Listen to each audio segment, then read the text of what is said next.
하나님을 믿는다는 것, 하나님을 사랑한다는 것, 그것은 하나님께서 이 땅에 보내신 예수님을 믿고 그 말씀을 듣고 순종하는 것입니다. 왜 그러냐면 하나님께서 그의 사랑을 아들 예수 그리스도를 통하여 온전히 우리에게 보여주셨기 때문에 그렇습니다. 예수 그리스도께서는 십자가에서 우리의 죄를 대신하여 죽으심으로 하나님의 그 크신 사랑을 보여주셨습니다. 그 십자가의 죽으심으로 우리를 구원하시고 하나님의 자녀로 삼으시는 하나님의 구원의 계획이 이루어졌기 때문에 그렇습니다. 그래서 우리는 예수님의 말씀을 듣고 믿음으로 받을 때에 우리는 하나님의 사랑을 온전히 경험할 수가 있습니다. 누구보다도 하나님을 사랑한다 그렇게 인정받는 자였지만 하나님과 재물을 겸하여 섬길 수 없다 하신 이 예수님의 말씀을 듣고 비웃은 바리새인들에 대해서, 그래서 그들은 실제로는 하나님 앞에 미움을 받는 자다, 하나님 앞에 가증한 자다, 우상 숭배하는 자다, 그렇게 말씀하신 겁니다. 하나님께서 보내신 율법의 완성자이시고 성취자이신 예수 그리스도를 믿는 믿음으로만 우리는 구원을 얻을 수가 있고 참 자유를 누릴 수가 있습니다. 거기에만 예수 그리스도 그분에게만 참 소망과 평안이 있습니다. 그래서 예수님께서는 예수님의 그 말씀에 비웃은 이 바리새인들에게 이거를 분명히 가르치시기 위해서 오늘 우리가 읽은 이 본문의 비유의 말씀을 가르치십니다. 그래서 이 말씀은 여러분 보시면 아시겠지만 지난주에 이어서 계속되는 말씀입니다. 오늘 이 비유에는 한 부자와 거지가 등장을 합니다. 부자가 어떻고 거지가 어땠다 하는 것이 이제 우리에게 얘기해 주시죠. 부자가 어떤 삶을 살았나 이렇게 봤더니 아니나 다를까 누구나 부러워할 만한 삶을 살았다는 것을 우리가 보게 됩니다. 부족한 것 하나 없이, 그래서 걱정도 없이 평생 즐겁게 산 인생이라는 것을 우리가 보게 됩니다. 이런 인생을 우리가 보면서 누구나 다 부러워하죠. 누구나 다 꿈꿉니다. 우리도 좀 이런 인생을 살았으면 좋겠다. 그의 반면에 거지는 거지라는 그 말 자체에서도 우리가 이미 눈치를 챘겠지만 누구나 피하고 싶은 삶을 살았습니다. 평생 뭔가 얻어먹는 인생. 그런데다가 오늘 본문에 나오는 거지는 몸도 성치 못했습니다. 이 땅에 살았다 하지만 사실 사는 동안 사는 게 아닌 인생, 그게 바로 거지의 삶이라는 것을 우리가 알게 되죠. 그렇게 이제 이 부자와 거지가 살다가 거지가 이제 먼저 죽고 또 이후에 부자도 죽었다 말씀하십니다. 여러분 이 땅에서 무엇을 가지고 살고 무엇을 누리고 살고 어디에서 살든지 간에 가난하든 부하든 높든 낮든 간에 누구도 이 죽음을 피할 수는 없습니다. 그런데 이 두 사람이 다 죽었는데 부자는 죽을 때까지 복된 것 같고 거지는 죽을 때까지 불행하게 보입니다. 오늘 보면 부자도 죽어 장사가 되었다 말씀하시는 거죠. 이 말이 뭡니까? 그 죽음이 사람들에게 존중을 받았다는 거죠. 그 죽음을 함부로 하지 않았다는 겁니다. 분명히 그가 죽었을 때 많은 사람들이 그의 장례식에 찾아왔을 거예요. 그리고 장례식도 거창하게 치러졌을 겁니다. 우리나라는 특별히 그렇죠. 무덤이 좀 남다른 무덤이 있으면 이 사람은 어떤 사람인가 궁금해하죠. 아마 그런 궁금증을 불러일으킬 만한 그 무덤도 분명히 이 부자는 가졌을 겁니다. 이에 반해 먼저 죽은 걸로 소개되고 있는 이 거지는 오늘 보면 거지가 죽어 천사들에게 받들려 아브라함의 품에 들어갔다. 이렇게 이제 말씀하고 있습니다. 아브라함의 품에 들어갔다. 아브라함의 품, 이건 사실 이 본문에만 유일하게 등장하는 표현입니다. 그런데 탈무드에서는 이 표현들을 자주 발견할 수가 있습니다. 거기에서는 이 표현을 어떻게 사용하냐면 천국에 갔다 이렇게 이제 이 표현을 사용합니다. 그러니까 오늘 이 보면 이 사람은 죽어서 천국에 갔다 이렇게 이제 이해할 수 있지만, 그러나 한편으로는 이 사람은 이 땅에서는 끝까지 아무 관심도 받지 못하고 죽었다는 걸 보여주는 거예요. 여기는 장사되었다는 말이 없습니다. 아무도 그의 죽음에 관심을 가지지 않았고 또 그의 죽음을 중요하게 또 다루지도 않았다는 것이요. 우리는 이런 이 두 사람의 인생을 보면서 부자는 구원을 받은 자로, 거지는 버림을 받은 자로 그렇게 보입니다. 그래서 우리는 다 부자처럼 살고 싶고 거지와 같이, 이 비유에 나오는 거지와 같이 살고 싶지 않다 그렇게 생각을 하실 거예요.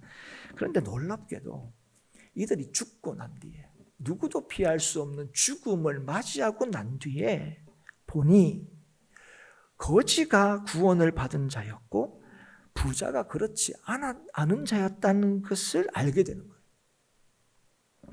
그래서 오늘 부자는 보면 지옥의 극심한 고통 가운데 있게 되었고 거지는 아브라함의 품에 천국에 있게 되었다 말씀합니다. 우리는 이 예수님의 비유의 말씀이 사실은 이 본문을 이렇게 따라서 읽어가다가 언뜻 이해가 되지 않습니다. 그리고 이 두 사람의 인생에 대해서 짧게 소개를 받았지만 이것만으로는 왜 부자가 지옥에 갔는지 또 왜 거지가 천국에 갔는지도 선뜻 또 분명하게 또 이해가 되지도 않습니다.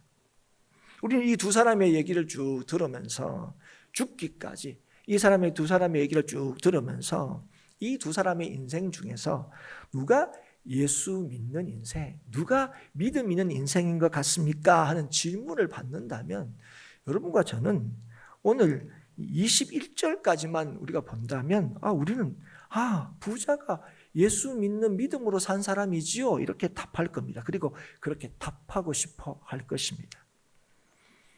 왜 그러냐면 고난도 염려도 문제도 없는 삶을 우리는 예수를 믿는 삶의 증거라고 생각하기 때문에 그렇습니다.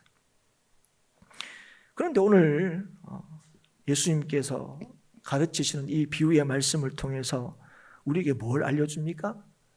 천국에 가는 사람들 중에, 달리 표현하면 예수를 믿는 믿음의 사람들 중에서 비유에 나오는 거지와 같은 사람들도 있다 우리에게 알려주는 거예요. 우리가 볼 때는 버림을 받은 인생처럼 보이는 이 거지도 구원을 받았다 얘기하시는 거예요. 그러니까 오히려 구원을 확실히 받았을 것 같은 인생, 우리가 흔히 그런 얘기 가끔씩 들었잖아요. 천국 가니까 마땅히 만날 것 같은 사람은 안 보이고 어떻게 저 사람이 왔지 하는 그런 사람은 왔더라 이런 얘기를 여러분 한두 번씩 들으셨을 텐데 오늘 예수님의 비유가 바로 그런 비유인 거죠. 무엇을 얘기하는 겁니까? 우리가 볼 때에, 우리가 생각할 때에 저 사람은 구원 받았겠거니 하는, 오늘 이 말씀의 맥락을 보면 인생의 부요함 그 자체가 결코 구원의 결정적인 증거가 될 수 없다는 사실을 우리에게 보여주고 있는 거예요. 하나님께서는 우리를 사랑하셔서 구원하셨습니다. 이게 하나님께서 우리를 구원하신 그 이유라는 것을 밝히시는 거죠. 그래서 이 놀라운 소식, 우리가 하나님께 구원을 받았다 하는 이 놀라우신 사실이 우리에게 주어진 그 소식이란 사실을 우리가 알게 될 때 우리는요, 우리를 택하시고 자녀 삼으신 하나님께서 우리에게 의도하고 바라시는 것이 무엇인가 하는 것에 관심을 가지는 것이 굉장히 마땅해 보입니다. 왜 그러냐면 나 같은 죄인 살리신 주 은혜 놀라워. 그러니까 내가 구원을 받은 것은 주님의 사랑과 은혜 외에는 설명할 길이 없어요. 그런데 그 설명할 길이 없지만 하나님의 사랑으로 설명을 다 할 수 없어서 하나님의 사랑으로 내가 구원을 받았다 말할 수밖에 없는 그 구원이 내 삶에 이루어졌다면, 그렇다면 다할 수 없는 그 사랑으로 우리를 구원하셔서 오늘 이 땅에서 우리를 살게 하신 하나님께서 우리에게 진실로 기대하고 원하는 것이 무엇인가 하는 것이 우리의 가장 중요한 관심사가 되어야 한다는 것입니다. 그래서 우리가 하나님을 믿으며 산다, 우리가 믿음이 있다 하는 것은 믿음으로 이 땅을 살게 하신 하나님의 의도와 뜻을 따라서 살아간다는 거예요. 우리의 삶의 형편과 또 우리가 어떤 상황 속에, 어떤 환경 속에 살든지 간에 그 상황 속에서 가장 중요한 관심이 무엇입니까? 지금 이 상황에서 우리를 살게 하신 하나님의 뜻이 뭘까?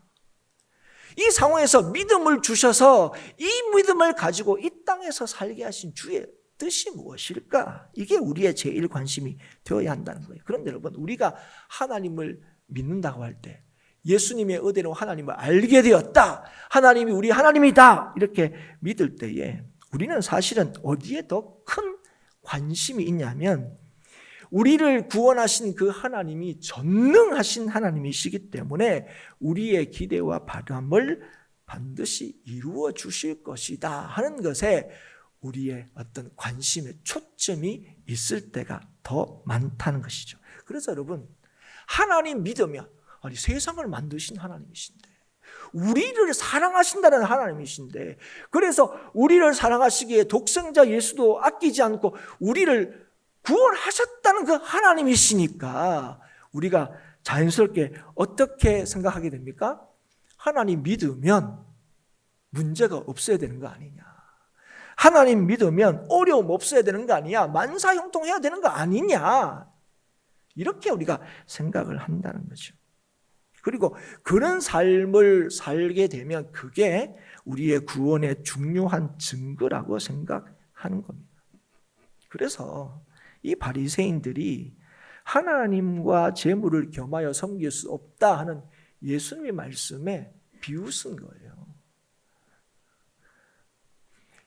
하나님과 재물을 겸하여 사랑할 수 없다 하는 이 말씀에 피식한 거예요. 왜냐하면 아니 이 재물이라는 거는 하나님께 구원받은 굉장히 중요한 증거, 아니 뭐 거의 결정적이라고 해도 상관이 없을 만한 증거라고 여겼기 때문에 그렇습니다. 하나님 믿으면 문제가 없는 게 그게 믿음 좋은 거라고 여긴 거죠.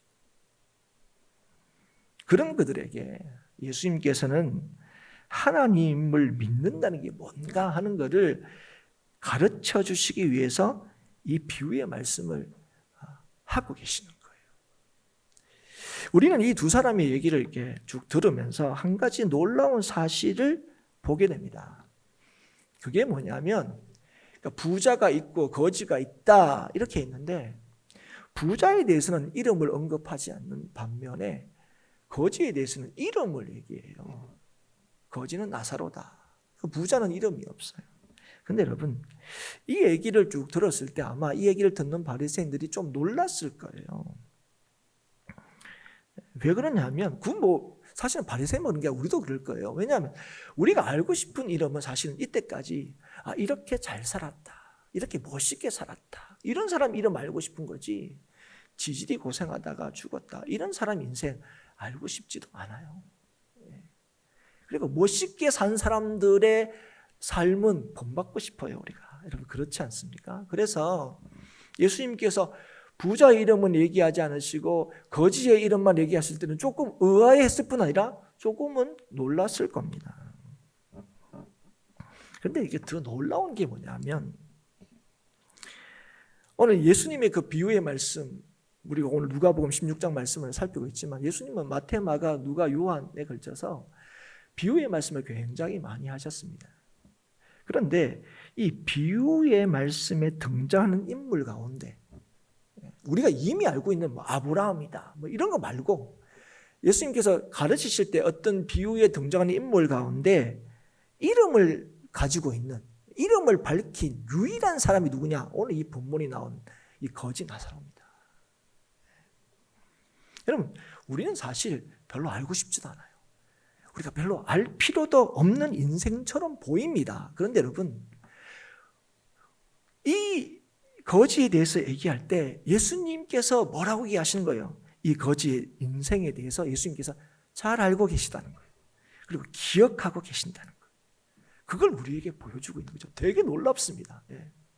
여러분, 하나님께서 이 두 사람의 인생 가운데 어떤 인생을 주목하고 기억하시고 관심 가졌다는 사실을 보여주십니까? 거지예요, 거지. 예. 그런데 여러분, 이 거지 이름이 뭐라고요? 거지 이름이 뭐라고요? 네, 나사로입니다. 여러분, 나사로는요, 이름의 뜻이 뭐냐면 하나님이 도우신다라는 이름의 뜻이에요. 여러분, 그런데 사실은 나사로는요, 짧은 그의 인생에 대한 소개였지만 보면 아무의 도움도 받지 못한 사람이었다는 것을 알 수 있어요. 어쩌면 가장 도움을 받을 수 있는 가장 근접해 있는 이 부자에게조차도 도움을 받지 못한 그런 인생이었습니다. 그렇다고 해서도 우리가 보면 그러면 그 이름처럼 하나님이 도우시는 삶을 그럼 또 살았나 싶으면 또 그런 것처럼 보이지도 않아요. 여러분, 그렇다면 예수님께서는 이 나사로라는 이 거지의 이름이 실제로 있었더라도 이게 실제 비유가 아니라 어쩌면 당시에 실제로 있었던 일이라 할지라도 이 이름은 숨겨야 옳은 게 아닌가 싶은 생각이 듭니다. 여러분도 다 이름을 가지고 계신데 저도 이름이 있고 뭐 예전에는 뭐 이름을 함부로 짓기도 했지만 사실 이름은 굉장히 중요한 거 아닙니까? 그래서 아이를 놓으면 이름 짓는 거 굉장히 신중합니다. 뭐 요즘에는 한글 이름도 많기도 하지만 뭐 예전에는 다 한자로 이름으로 볼 때는 뭐 그게 뭐 별 뜻이 없는 것처럼 보이지만 굉장한 이름들이 많습니다. 우리 성도들 가운데도 그런 이름들이 분명히 있을 거예요. 그런데 그 이름에 부합되는 삶을 살아가지 못한다 그렇게 여기면 내 이름의 뜻이 뭐야? 이런 얘기 잘 안 합니다. 네. 오히려 이름값 못한다 그럴까 봐 그냥 뭐 이제 한글 이름이 그렇다 이 정도지 굳이 뭐 풀어가지고 이 뜻은 뭐 이렇게 얘기하지 않는 거죠. 숨기려 합니다. 네. 오히려 막 성공하고 굉장히 이제 뛰어난 사람들의 인생에 대해서는 꼭 그 이름이 어떻게 지어졌고 그 이름이 어떠며 그래서 그 이름에 따라서 이렇게 멋있는 인생을 살았다 뭐 이렇게 설명할 때는 그렇게 되더라도 그렇지 않을 때는 이걸 숨기려고 하는 거예요. 그게 너무 당연한 거죠. 그렇다면 예수님께서 이렇게 소개하시는 거예요. 천국에 간 한 거지에 대해서 얘기하는데 아무의 도움도 심지어 하나님의 도움도 받지 못한 것 같은 이 거지의 이름은 그럼 얘기하시면 안 돼요. 그것도 이 이름이 어떻다고요? 하나님이 도우신다 이런 이름을 가지고 있다는 거예요. 그럼 왜 하나님께서 이 이름을 굳이 밝히셨을까 하는 겁니다. 네. 그것도 뭐 다른 비유에도 가끔 예수님께서 뭐 등장하는 인물 하면 뭐 어떤 주인이 있는데 뭐 그 이름을 또 얘기한 적도 있고 뭐 어떤 종이 뭐 몇 달란트 받은 종이 이름이 뭐다 이렇게 좀 뭐 밝힌 적이 있으면 괜찮은데 아니 그런 건 또 우리가 좀 알고 싶어요. 5달란트 받은 종 이름은 또 뭘까? 뭐 이런 관심은 있는데 굳이 이런 사람 이름을 알 필요가 있을까 싶은데 주님은 딱 밝히시는 거예요. 나사로다. 왜 그러셨을까요? 사람들이 겉으로 보는 삶과 다른 실제로 나사로가 어떤 삶을 살았는지를 보여주시기 위해서입니다. 나사로는 어떤 사람이었다고 얘기하시는 거예요? 하나님이 도우시는 사람이라는 거예요. 여러분, 우리는 일단 이 말씀에 대해서 거부감이 있습니다. 아니, 하나님이 도우셨는데 이렇게 살았어요? 이게 우리 첫 번째 반응입니다. 그런데 여러분, 하나님이 도우신다는 게 뭘까요, 여러분? 우리의 기대와 바람들이 성취되고 이루어진다는 걸 의미할까요? 왜 하나님께서는 나사로의 이름을 감추지 않으시고 거지로 살다가 죽었는데 그 이름에 대해서 왜 밝히고 계셨을까요? 나사로는 하나님이 도우시는 사람이었고 그래서 나사로는 어떤 사람이었다는 것을 우리에게 보여주는 겁니까? 하나님의 도우심을 구하며 살았던 사람이라는 사실을 보여주는 겁니다, 여러분. 여러분, 그의 삶의 상황은요, 아주 참담하고 비참했습니다. 너무 틀림이 없죠. 개가 흔들을 핥을 만큼 굉장히 비참한 삶을 살았습니다. 그러나 그는 어떤 믿음을 가지고 살았습니까? 하나님이 자신을 도우시는 하나님이시라는 사실을 믿으며 살았다는 거예요. 자신을 향한 변함없는 사랑과 선하심을 믿으며 살았다는 것입니다. 여러분, 그가 살아가면서 절망하지 않았다는 의미가 아닙니다. 원망하지 않았다는 의미가 아닙니다. 불평하지 않았다는 의미가 아닙니다, 여러분. 여러분, 이런 삶을 살면서 어떻게 원망이 없었겠고 불평이 없었겠습니까?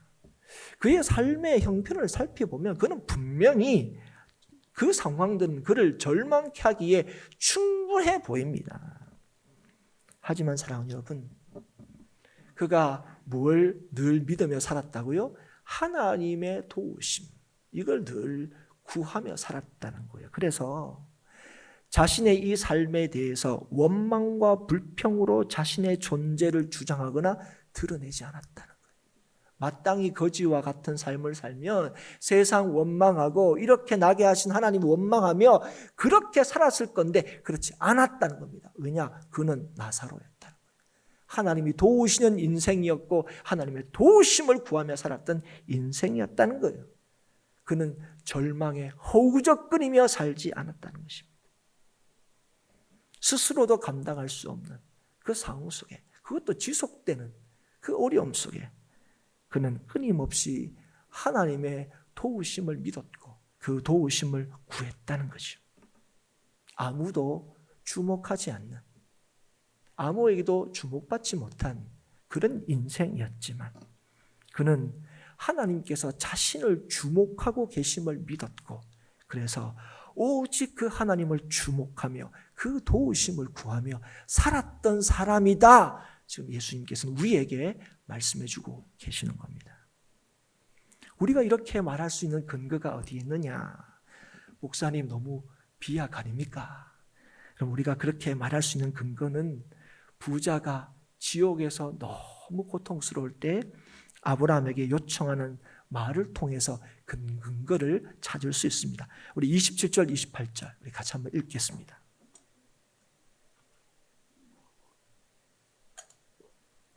우리 27절, 28절 같이 읽습니다. 이르되 아버지여 구하노니 나사로를 내 아버지의 집에 보내소서. 내 형제 다섯이 있으니 그들에게 정언하게 하여 그들로 이 고통받는 곳에 오지 않게 하소서. 아멘. 여러분, 세상 부러울 것이 없었던, 세상 부족함이 없었던, 세상 염려 없이 살았던 이 지금 부자가 얼마나 큰 고통 속에 있는지를 먼저 우리에게 보여줍니다. 그 고통이 얼마나 큰지. 여러분, 세상에서 가장 큰 고통이 뭡니까? 흔히 죽음의 고통이다 이렇게 얘기하죠. 어쩌면 거지와 같이 이렇게 사는 게 진짜 고통이지 이렇게 얘기할 수 있습니다. 그런데 여러분, 지금 이 부자가 지옥에서 경험하는 고통은요, 그 어떤 고통과 비교할 수도 없어요. 얼마나 이게 고통스럽냐면 우리가 사실 어떤 어려움을 딱 당하면 너도 한번 당해봐라 이런 마음이 있어요. 그런데 이 고통이 얼마나 심하냐면 자신의 이 다섯 형제, 여전히 남겨진 이 다섯 형제는 여기에 절대로 오면 안 된다 그런 마음이 품는 거예요. 너무 고통스러워서 이게 뭔가 다른 생각을 할 수 없게 만드는 거예요. 그 고통이. 그래서 뭐 하고 있습니까? 우리 다섯 형제는 여기 안 왔으면 좋겠다 해서 그렇게 할 수 있는 방법으로 부자가 아브라함에게 요구하는 게 있어요. 그 요구가 뭐냐면 우리가 읽은 대로 나사로를 다시 살려서 우리 형제들에게 보내달라는 거예요. 그래서 그들에게 증언하게 해서 여기에 오지 않게 해달라고 지금 이 부자가 요청하고 있습니다. 28절에 보면 그들에게 증언하게 하여 그들로 이 고통받는 곳에 오지 않게 하소서 이렇게 얘기하죠. 여러분, 이 증언하다 하는 이 헬라어 단어는요, 증인으로 소환하여 증언하게 한다 하는 뜻을 가지고 있습니다. 여러분, 그래서 이 말을 통해서 여러분 우리가 뭘 알 수 있습니까? 지금 이 부자는요, 나사로가 다시 살아나서 돌아가면 자신들의 형제들에게 뭐 할 수 있는 자로 적합하다고 여기겠습니까? 증언하는 자로 적합하다고 여기고 있는 거예요. 여러분, 우리가 볼 때는 뭐가 적합하다는 거예요, 이 사람이. 거지로 살다 죽었는데, 아무 관심도 받지 못하다가 죽었는데 뭐 이 사람이 살아서 돌아간다고 해서 이 사람 얘기를 듣겠나 싶은데, 지금 이 부자는 살려서 돌려보내서 그들로 하여금 증언하게 하면 그 사람들이 뭐 할 거라는 거예요? 회개할 거다! 이렇게 이제 뭔가 좀 자신 아닌 자신을 하고 있는 것을 보게 됩니다. 여러분, 이걸 통해서 우리가 뭘 알 수 있냐면, 이 부자가 나사로를 알고 있었다는 거예요. 우리가 볼 때, 뭐, 목사님 알고 있었겠죠. 아니, 자기 대문 앞에 있는 사람인데 아무리 관심이 없다 그래도 그게 누군지는 알고 있었을 거 아닙니까? 근데 자기 대문 앞에 빌어먹는 거지로만 알고 있었다는 것이 아닙니다. 여러분, 그 거지를 볼 때, 아유, 불쌍하다, 이렇게 생각했겠죠. 그러나 지금 이 부자가 지옥에 오고 난 뒤에 이 나사로의 인생에 대해서 뭘 지금 알게 된 겁니까? 이 사람이 돌아서 가면, 그래서 형제들에게 증언하면 형제들에게 뭐가 진짜 중요한지를 알려주게 될 거다, 이렇게 자신하는 거예요. 여러분, 부자는요, 왜 나사로가 지금 천국 가 있습니까? 왜 나는 뭘 잘못했다고 난 지옥에 가 있습니까? 이렇게 반문하지 않습니다. 이 일을 제기하고 있지 않아요. 나사로가 비록 가난하고 버림받은 것처럼 살았지만 주님의 말씀처럼 그가 지금 뭘 인정하고 있습니까? 하나님을 사랑한 자였다는 것을 인정하고 있는 거예요. 그게 너무 틀림없어 보여요. 그래서 그를 다시 살려서 보내달라고 지금 요청하고 있는 거예요. 그러면 우리 형제들은 회개해서 여기 안 올 거라고 얘기하는 겁니다. 그래서 여러분, 이 부자는 지금 자신이 왜 여기에 왔는지를 스스로 고백하고 있어요. 왜 자기가 지금 이 지옥에 왔습니까? 회개하지 않았기 때문에 그렇습니다. 여러분, 회개가 뭡니까? 회개가 주님께로 돌이키는 거예요. 하나님만 의지하고 구하는 것입니다. 하나님의 도우심만을 의지하는 그런 것이 바로 회개인 거예요. 회개. 근데 여러분, 부자는 어떻게 살았다고요? 하나님의 도움조차도 필요 없을 정도로 그렇게 살았다고요. 풍족하게 살았다고요. 여러분, 우리가 하나님 앞에 엎드릴 수밖에 없는 상황을, 여러분, 그걸 복인 줄 아셔야 돼요. 오늘 부자는 깨달은 거예요.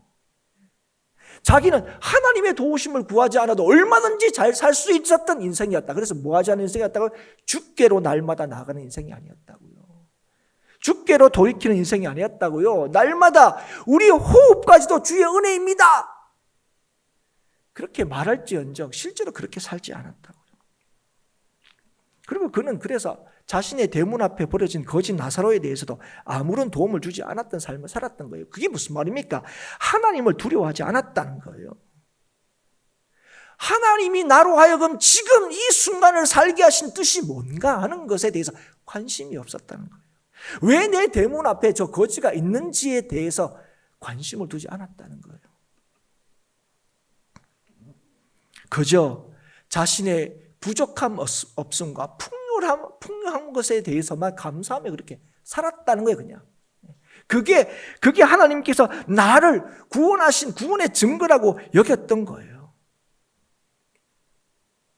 무슨 말입니까, 여러분? 그 얘기는 하나님이 뭘 기뻐하시는지, 뭘 원하시는지 관심이 없었다는 거예요. 하나님과 재물을 겸하여 섬길 수 없었다 하는 이 말씀을 몰랐다는 거예요. 그런데 그가 죽고 난 뒤에 뭘 하게 된 겁니까? 그것이 부유하게 산 것이, 걱정 없이 산 것이, 그게 하나님의 주신 복이 아니란 사실을 알게 된 거예요. 그게 하나님께 주신 복일 수 없다는 사실을 알게 된 거예요. 25절 볼까요? 25절을 같이 다시 한번 읽겠습니다. 25절 읽습니다. 아브라함이 이르되 예, 너는 살았을 때에 좋은 것을 받았고 나사로는 고난을 받았으니 이것을 기억하라.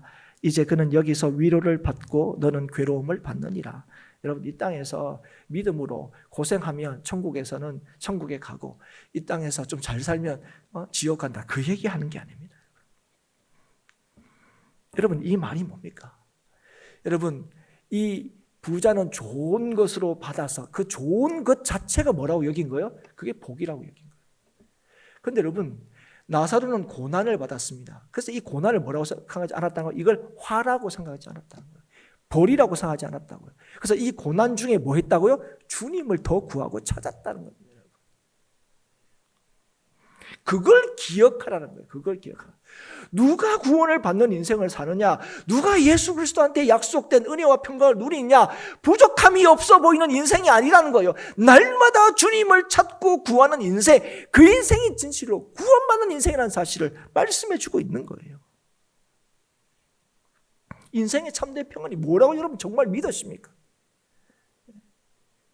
우리에게 일용할 양식을 주시는 주님께서, 우리를 먹이고 입히시는 주님께서 오늘도 우리에게 거듭거듭 말씀하시는 게 뭡니까? 염려 없이, 걱정 없이, 문제 없이 사는 인생이 아니라 날마다 그 일용할 양식을 구하는 믿음, 우리에게 모든 것을 주시는 하나님이심을 변함없이 믿고 그 하나님의 도우심을 구하는 인생이 진실로 평안한 삶을 사는 인생이라고 말씀해 주고 있는 거예요.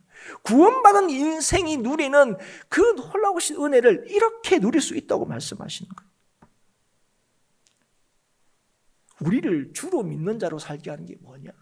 남들이 가지지 못한 것을 채우고 소유하는 데 있지 않다는 거예요. 내가 아니라 주로 인하여만 살아갈 수 있는 인생이 진실로 내가 사는 길이고 진실로 누군가를 살릴 수 있는 길입니다. 그걸 뒤늦게 이 부자가 한 거예요. 그래서 누구를 보내달라고 하는 거예요? 나사로를 보내달라고 하는 거예요. 나사로를. 그런데 아브라함은 이 부자의 제안을 거절하죠. 31절에 보면 이렇게 말씀합니다. 이르되 모세와 선지자들에게 듣지 아니하면 비록 죽은 자 가운데서 살아나는 자가 있을지라도 권함을 받지 아니하리라 하였다 하시니라. 지금 이 나사로가 증인으로서의 자격도 있지만 이 나사로가 살아나면 우리 형제들이 더 깜짝 놀라서 그 얘기를 더 잘 들을 겁니다. 이렇게 이제 얘기하는 거예요. 그랬더니 아브라함이 하는 얘기 뭡니까? 지금 들려지는 말씀을 받지 않으면 뭐 대단한 일이, 사람들이 깜짝 놀랄 만한 일이 있다고 해서 그것 때문에 그 사람들이 그 권함을 받는 것은 아니라고 얘기하시는 거예요. 사랑하는 여러분, 이 말씀이 누구의 말씀입니까? 예수님의 말씀입니다. 여러분, 예수님께서 지금 뭘 얘기하시는 거예요? 주님의 말씀을 듣고 받고 믿는 사람들이 천국에 오는 거라는 거예요. 뭐가 중요하다고요 지금? 하나님의 말씀을 하나님의 말씀으로 믿는 거예요. 여러분, 우리는 어떻게 생각합니까? 여러분, 왜 우리가 이웃들에게, 우리가 이 지역에 주의 복음을 강력하게 전하지 못한다고 생각합니까?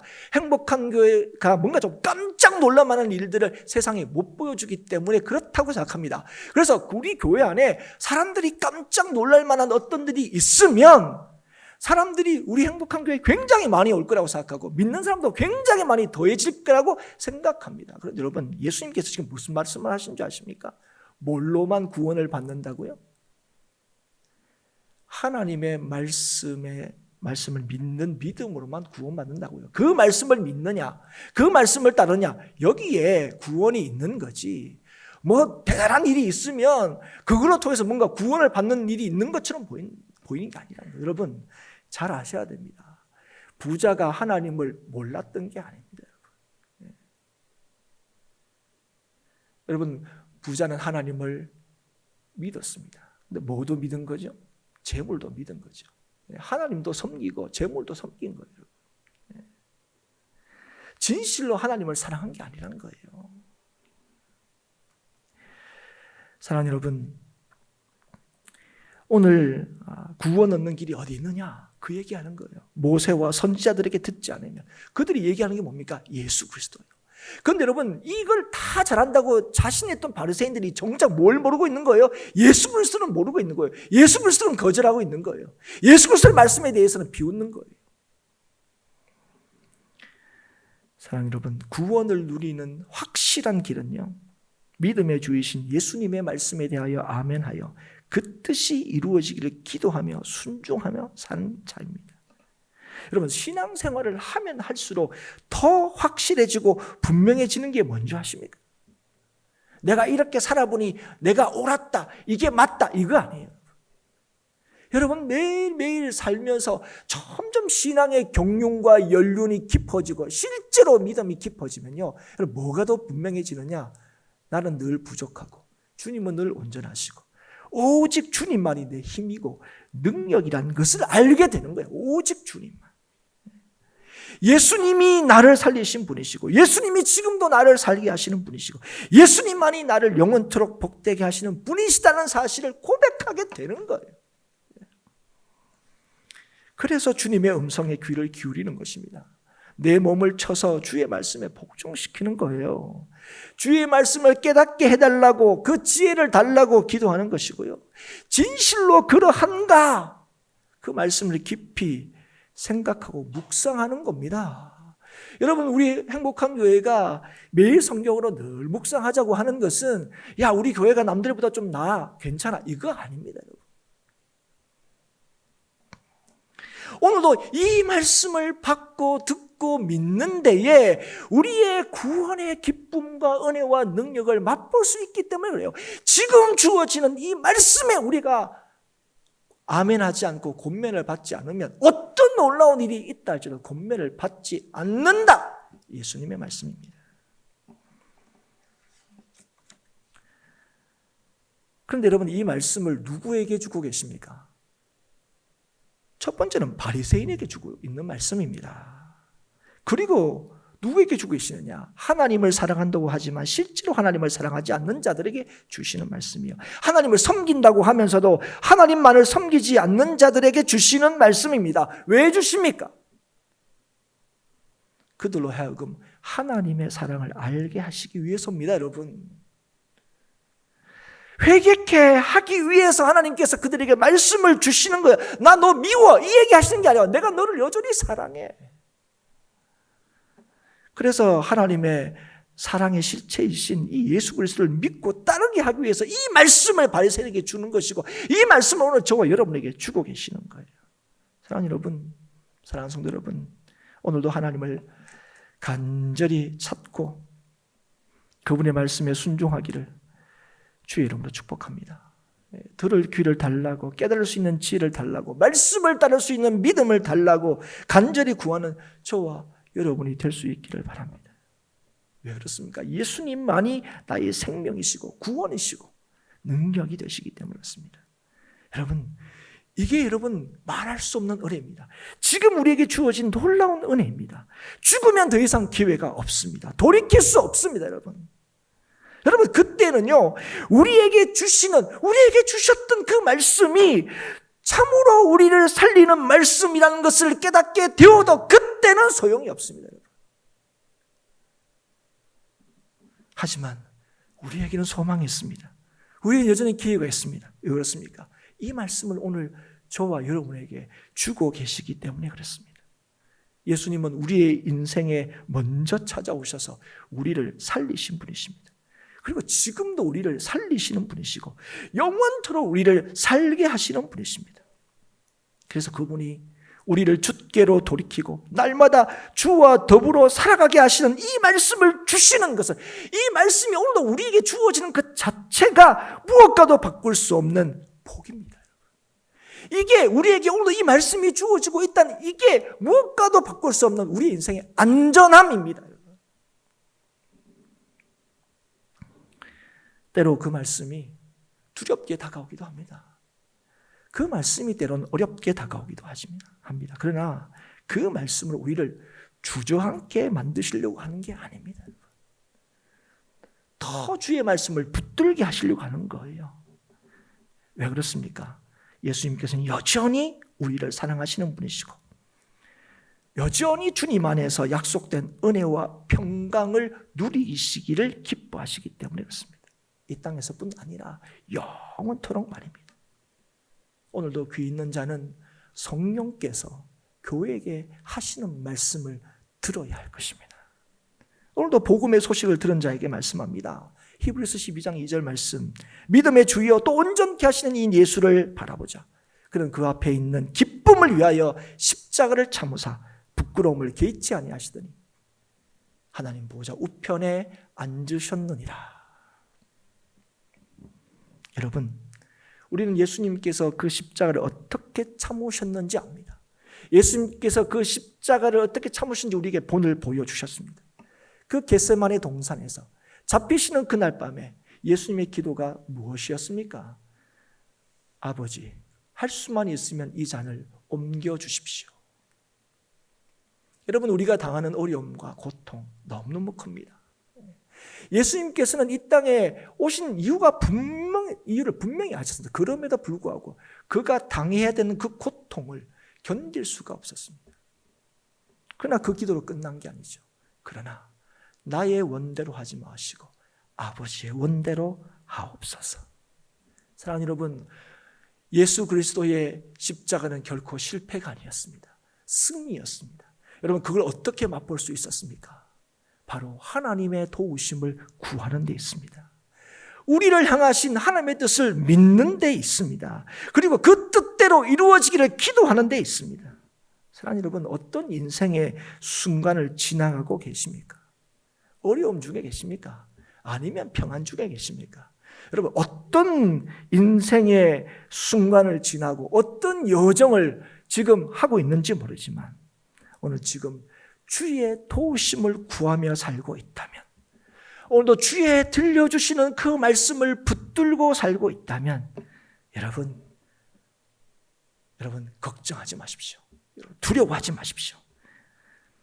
오늘도 주님께서, 우리를 위하여 십자가에 죽으신 그 주님께서 여러분을 끝까지 지키시고 도우시고 인도하십니다. 오늘도 우리에게 주시는 이 말씀을 저와 여러분에게 주시는 말씀으로 받을 수 있기를 원합니다. 뭐 더 놀라운 일이 아니라 이 말씀이 나를 오늘도 살리시는군요. 이 말씀이 오늘도 나의 삶을 평안케 하시는군요. 이 말씀이 무엇과도 비교할 수 없는 하나님의 은혜와 복을 누리는 통로가 되는군요. 오늘도 이 믿음으로 주의 주시는 모든 삶 가운데 오직 주의 도우심을 구함으로 주님께서 책임지시고 주님께서 지켜주시고 주님께서 끝까지 인도하시는 그 삶을 살기를 주의 이름으로 축복하고, 우리가 다 함께 주의 나라에서 만나는 은혜가 우리 모든 행복한 교회 성도들 가운데 임하시기를 주의 이름으로 축복합니다.